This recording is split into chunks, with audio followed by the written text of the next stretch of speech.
OK, on va parler du moteur DC, mais d'un point de vue commande. Qu'est-ce qu'on a besoin pour savoir comment contrôler un moteur DC?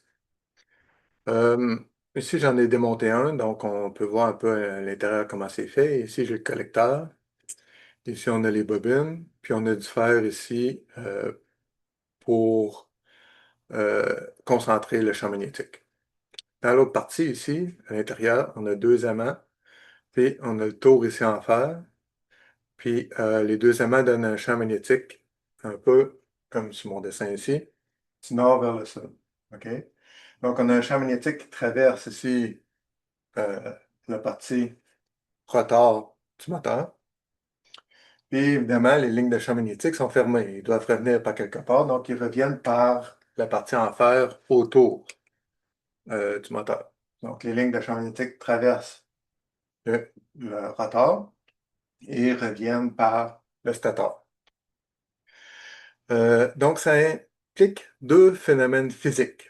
OK? Donc, la force de Lorentz, pour commencer. Pourquoi? Parce qu'il y a des conducteurs à l'intérieur de champ magnétique qui va passer un courant dedans. Donc, s'il y a un courant, I, sur une certaine longueur, avec le rotationnel du champ magnétique, ça nous donne une force. OK? Mais nous, dans le moteur, qu'est-ce qu'on fait? Ben, la force, c'est quoi? C'est le couple. Puis la longueur, puis le champ magnétique, c'est une constante. Donc, on peut seulement dire, ramener cette équation-là de Lorentz, c'est une équation très simple, qui dit que le couple est proportionnel au courant avec la constante côté. OK? Donc, vu que la longueur et le champ magnétique sont constants à l'intérieur du moteur, ben, on peut faire cette approximation-là. On a la loi de Faraday. La loi de Faraday dit une tension est induite si on a une variation de champ magnétique. N, c'est le nombre de tours de fil. OK? Donc, si on a une variation de champ magnétique de conducteur, ben, ça induit une tension. Mais nous, dans le moteur, comment on transforme ça? Ben, oméga, c'est la vitesse angulaire. Puis, au lieu de dire tension induite, on va dire la force contre-électromotrice. C'est ce qu'on parle, c'est le terme qui est utilisé euh, dans les moteurs. OK, donc on a oméga qui vient de la loi de Faraday, là, ça va être oméga va être égal à K oméga fois la force contre-électromotrice. Puis la force contre-électromotrice, ben, c'est la tension induite. Ici, le défi sur DT, qu'est-ce qui implique qu'il y a une variation de champ magnétique? C'est que parce que les bobinages tournent, ça c'est le champ magnétique, mais les bobinages, ils tournent. Quand les bobinages ils croisent les champs magnétiques, ça induit une tension plus grande. Puis quand le bobinage est en haut, les lignes de champ magnétique sont parallèles, ben, on n'a presque pas de tension induite. Donc la tension induite est due à la vitesse. OK? Donc le oméga, ici, ben, il vient du défi sur dt. Donc la vitesse du moteur ben, va être égale à une constante. Tout le reste, c'est constant, là. Puis ici, on a la tension induite. Donc c'est la partie de Faraday euh, du moteur. Si on regarde le moteur, qu'est-ce qu'on a? Ben, on a du bobinage. OK? Donc, on a du fil, des bobines, donc une inductance, puis on a des conducteurs, donc une certaine résistance. On a le collecteur ici, mais les brosses qui viennent s'appuyer dessus ont une certaine résistance aussi.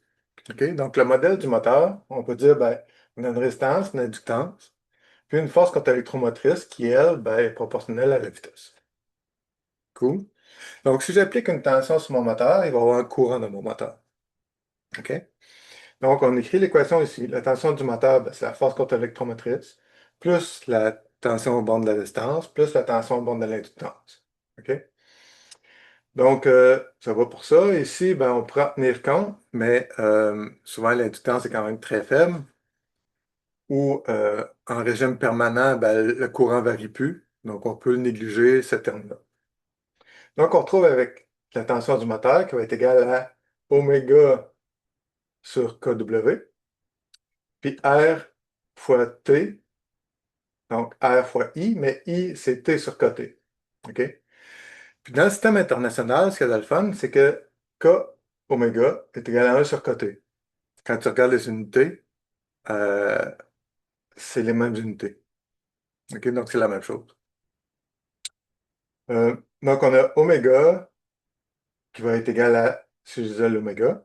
Donc, faut que j'envoie ça de l'autre côté, puis je multiplie par 1 sur côté, ici, donc ça va faire côté, blablabla. Ça me donne cette belle équation-là, mais c'est une droite. Ça me donne l'équation d'une droite. Donc, oméga x y est égal à m fois x plus b, ou a fois x plus b. Donc, c'est une droite. Donc, ce que je peux faire, ben, quelle est la vitesse quand le couple est nul? Ben, ça va être oméga va être égal à Vm sur côté. OK? Puis quel va être le couple quand la vitesse est nulle? Oméga va être égal à côté, ben, ça va être, ça j'en vais l'autre bord, Vm euh, sur côté fois côté carré, blablabla, ça me donne Vn fois côté sur H. Donc, ça me donne une belle droite. Puis, si je change mon Vm, qu'est-ce qui arrive? Ben, je fais juste changer cette droite-là de place. OK? Donc, si je veux asservir une certaine vitesse, ben, je vais pouvoir ajuster mon VM pour avoir la bonne vitesse en fonction de n'importe quelle coupe que je veux avoir. Même chose pour la coupe. Si je veux un certain coupe, ben, je vais pouvoir changer mon VM ici pour aller chercher la vitesse que ça prend pour avoir ce couple-là. Donc, on peut faire du contrôle de deux façons. On peut contrôler la vitesse ou on peut aussi contrôler le couple. Le couple, c'est plus facile parce qu'on a juste t est égal à côté fois i. Donc, j'ai qu'à contrôler i pour faire le bon couple que je veux.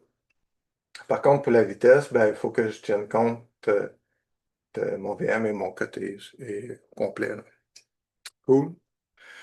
Donc, c'est ce que je voulais parler pour le contrôle quand on a un moteur DC, puis on veut le contrôler soit en vitesse ou soit en couple. Ben, quelles sont les équations importantes, puis c'est quoi la base qui va avec ça.